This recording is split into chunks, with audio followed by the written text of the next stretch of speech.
Today I want to talk a little bit about getting better from harm OCD. So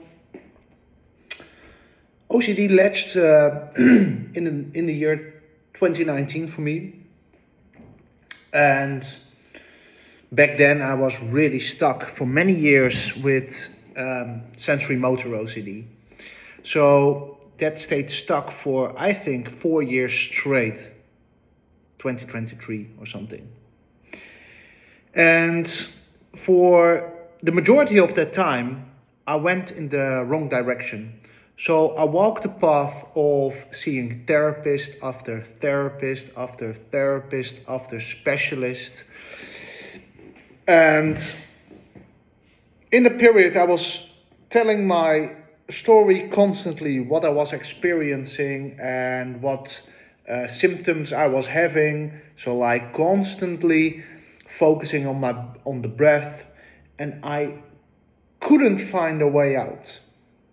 So at a certain point, I thought I can't live like this anymore. So I tried to find people who got recovered from sensory motor OCD, but I couldn't find them. So I tried seeking other people with other themes that were latched for them, and got on the other side to full recovery. I spoke to them and applied all that knowledge and my search for the right information. So it took me years to find the right information, how to get better of severe OCD, generalized anxiety disorder, panic disorder. So at a certain point, I was more educated. I knew what OCD was. I knew what anxiety was. I knew my own fears. I knew my own compulsions. I knew my own avoidances. And I start the recovery journey. I stopped doing the compulsions. I start doing exposures. I got back to work. I did everything regardless of how I felt. And I did this consistently and for a long period of time, with a lot of periods where I fell back and fell off the wagon. And for a long time, I didn't do anything about it. And this is the OCD recovery journey. But I kept moving forward, and my anxiety for the most part was really, really bad. So I kept moving forward, and at a certain point, I was experiencing some relief. First for a few seconds, then for a few minutes, then for a few hours. Then I went back to square one and was really stuck. And this cycle repeated for many months. But at a certain point, sensory motor OCD had a less grip on my life. But I thought that when I got better from sensory motor OCD, everything would be back to normal. But nothing was further from the truth. And if you experience severe chronic OCD, you know that OCD moves through different themes, subjects, situations, and it's always looking for the thing you can't accept, or the thing you find very scary, or the thing that you really don't want in your life, and it will grip, and that's a very big problem. So that is OCD, that is the disorder. So what happened for me, I got better from sensory motor OCD for say 40%. I was experiencing still a lot of anxiety, still a lot of focusing on the breath, but it loosened a bit. So it had less of a grip and on my life, and I thought, okay, this is going well. But at a certain point, it latched onto Harm OCD. My God.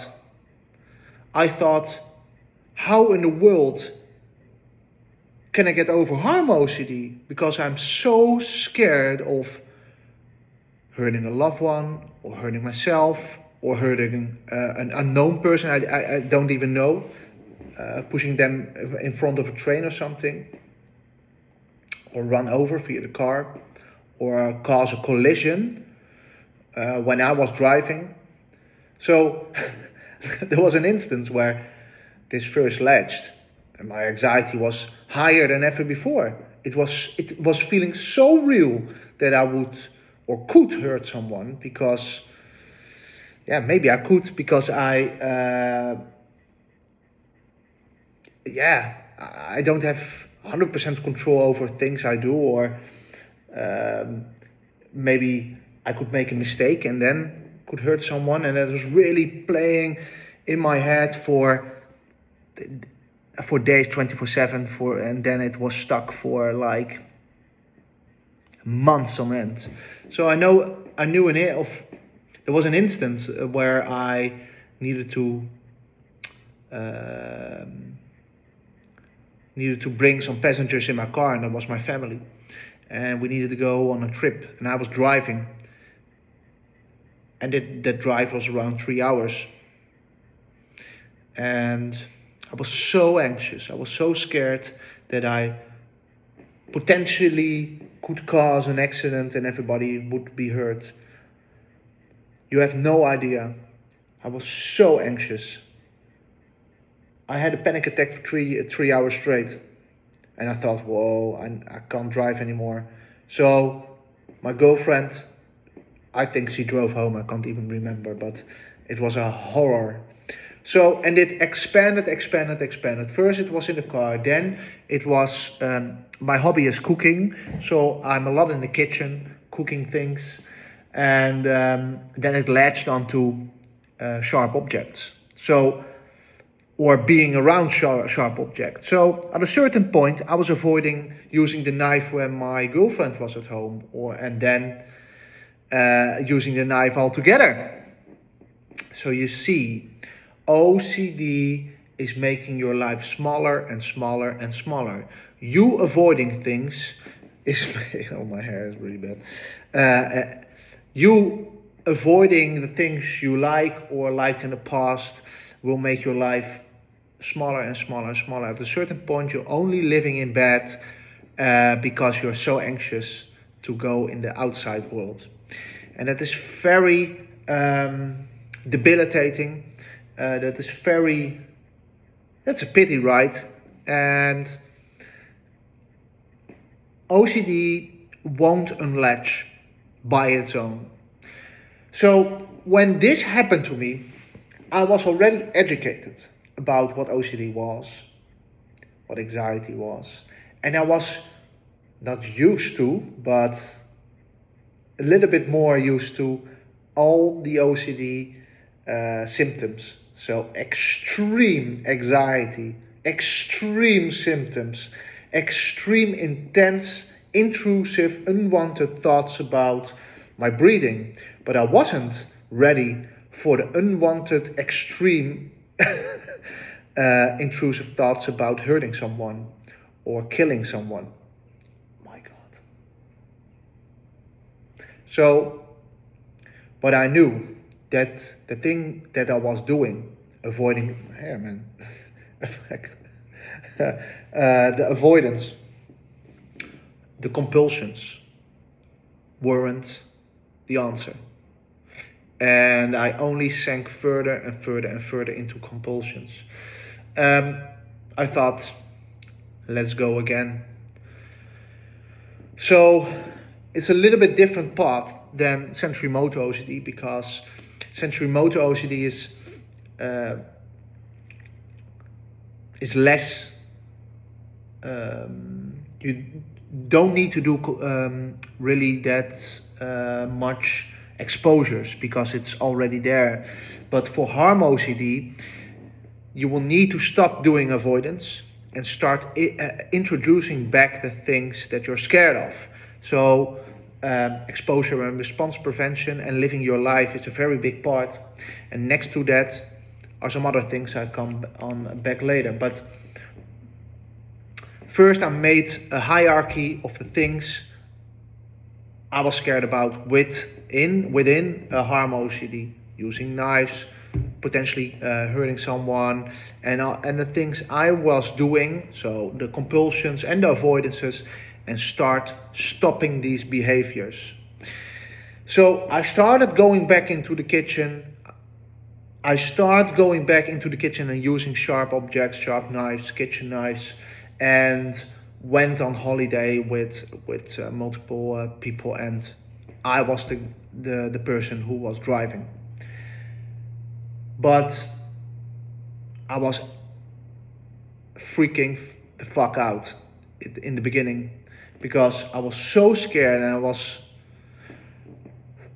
not even for so long I was avoiding these things, but I was so scared that when I started reintroducing these things, my anxiety went through the roof. I was so anxious of hurting someone. But I keep on going for that moment for months, probably a year. And the anxiety lessened over time.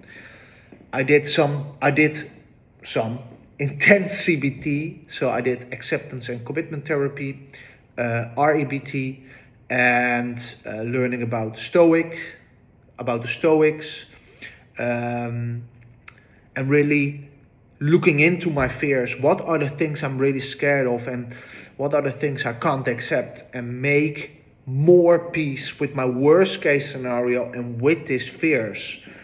What is the thing I'm really scared of? Why is it so scary?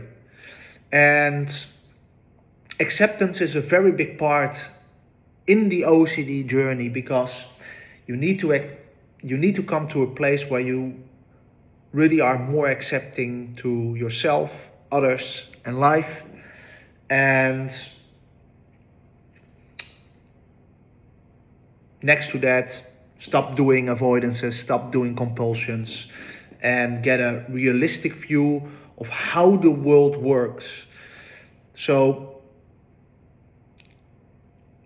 seeing that OCD in general is very hard. It is. It's very intense. It is not the thing you want, but it's also not the end of the world. You know, if you compare it to other situations people are in, very, very bad poverty, cancer, other very big traumatic events. It doesn't feel like this, but I don't want to really switch lives, you know. But in the moment, it will feel like take my arm, take my legs, and because I can't live like this. So really educate yourself, but be hopeful, because I speak to a lot of people who are stuck for years, for decades, with severe OCD, who can't even use their phones practically, or can't even go out of bed because they're so freaking anxious. It is understandable, but if you want to get better, you really need to work at it and go for it and reintroduce a normal life structure. If you need any help, please reach out. If you have any questions, please ask. Watch my YouTube content, give it a like. Please help me grow the channel. I'm still a very small channel, but this is the honest story. And I'm fully recovered, and so can you. You can always recover. I was stuck for more than 10 plus years with severe anxiety and OCD. I was a treatment resistant case. I was everything you don't want. I was when you had OCD back in 2015, for instance, or 19, finding some information about sensory motor OCD, there were only people talking about going to having religion fix their OCD, or at a certain point it went away like a miracle, but it didn't went away for me, and it latched onto so many subjects and themes: harm OCD, health OCD, sensory motor OCD, relationship OCD, and other subtypes, and all different things within work for me. Oh my God. So I make these videos just no script and just thinking about my own journey and what me got better and what other people got better. If you please download my OCD Clarity action plan from my website. It is free and it is a guide that will get you better if you really work at it and put in the work, but also really take to heart these steps I wrote down and give it everything. Otherwise, you won't recover. Thank you very much. Have a nice day.